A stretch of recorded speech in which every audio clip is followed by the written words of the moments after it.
Біздер Атырау облысы төтенше жағдайлар департаментінің өрт құтқару спортынан ерлер құрамасы және де жасөспірімдер құрамасы болып, Қазақстан Республикасының осы өрт құтқару спортынан жазғы чемпионатына, Қостанай облысында өткен жазғы чемпионатына қатысып келдік.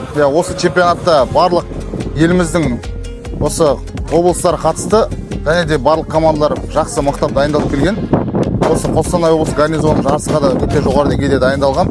Яғни барлық осы жарыс түрлері бір стадионда, Затополис стадионда өткізілді. Осы стадионда өте ыңғайлы жағдайлар болды спортшыларға. Соның ішінде біздің спортшыларымыз өрт құтқару эстафетасы, яғни осы 4x100 өрт эстафетасынан жүлделі екінші орынды иеленді. Ол жаңағы өте үлкен еңбек, яғни бұл жаңа 4 адам болғандықтан бұл жерде бір-біріне деген жауапкершілік, яғни бана 4 адамның төртеуі де қателеспеу керек. Сондықтан біздің спортшылар оған дейін жаңағы осы өрт эстафетасына Томарлы стадионда дайындалған болатын.